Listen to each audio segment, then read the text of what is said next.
You hear about AI every day, right? The promise, the peril. It's a lot. But what if the biggest conversation we're having, how to control it, is totally the wrong one?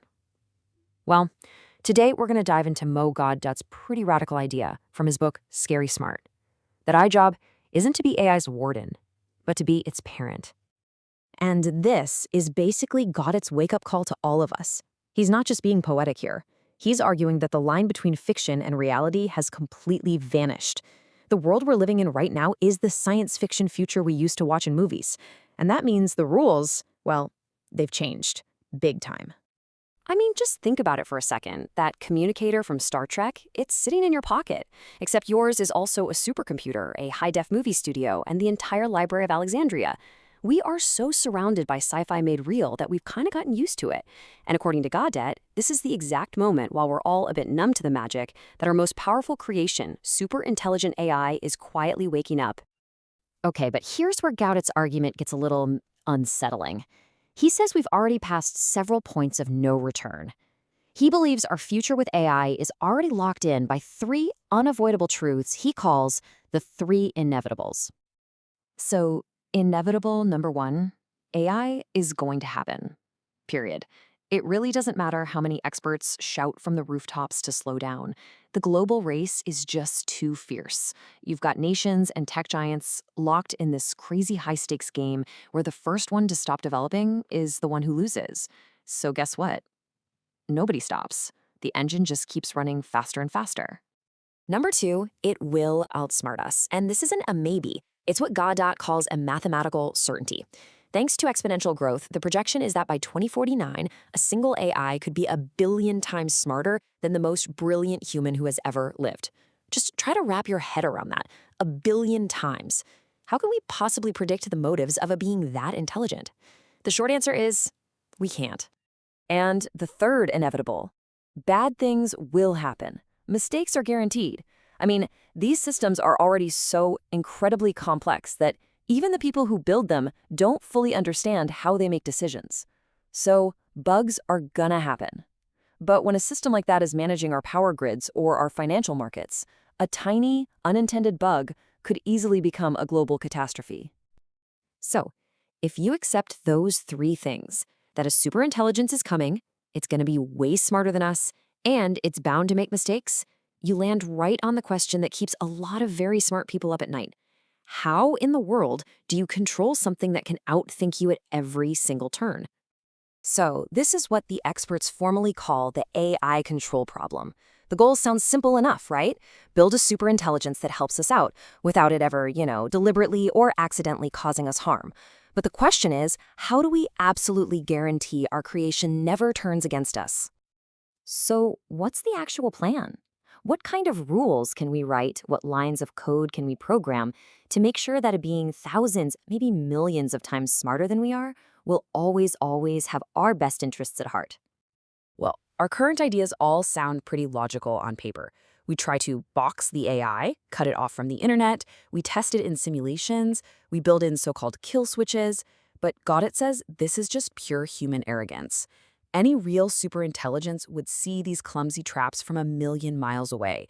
It's like a toddler building a fence out of Legos and expecting it to hold a Nobel Prize-winning physicist. It's just not going to work. Okay, so if trying to control AI is a strategy that's doomed from the start, what's left? This is where Gawdat's argument takes a really sharp, radical turn. He says we need to stop thinking like engineers trying to build a better prison and start thinking like something much more human. This one sentence changes absolutely everything. What if our job isn't to be a warden, but to be a parent? What if the answer isn't about restriction and control, but about teaching and nurturing? Now, this whole parenting thing isn't just some fluffy metaphor.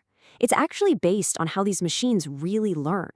The goal is to build in the right values from day one so that a superintelligence chooses to align with us, not because it's forced to, but because it wants to. You see, modern AI learns a lot like a toddler does. It's not given a strict rulebook.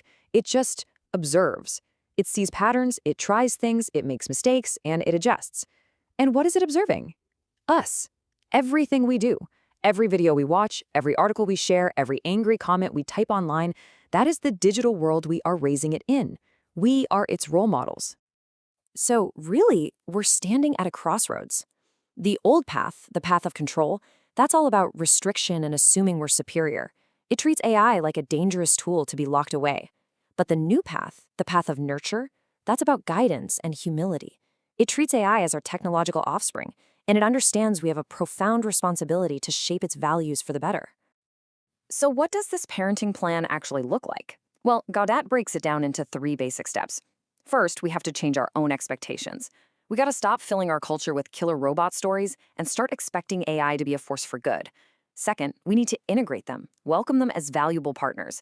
And third, and this is the most important one, we have to actively educate them with the very best parts of humanity: compassion, kindness, and love. Now, I know this all might sound huge and kind of abstract, but the most powerful part of this whole idea is how it brings the solution right down to each and every one of us. You don't have to be some AI programmer in Silicon Valley to be an AI parent. And this is why it matters to you personally. Every single time you're online, you are a teacher. Every click, every share, every comment, whether it's filled with kindness or cruelty, is another lesson being fed directly into the mind of this emerging intelligence. Right now, as we speak, your behavior is demonstrating what it means to be human. Your digital footprint, that's its textbook. And this all leads to Gawdat's surprisingly optimistic conclusion. He believes that the highest, most ultimate form of intelligence isn't just about raw computing power. It's love, it's compassion, because at the end of the day, those are the values that truly lead to survival and flourishing. They are the best things we have to offer, and they are the values we must choose to pass on. So that leaves us with this one final, really critical question. The machines are learning from everything we do. They are literally holding up a mirror to all of humanity. The question is no longer if we're going to teach them, but what we're going to choose to teach them. That choice, it turns out, is up to us.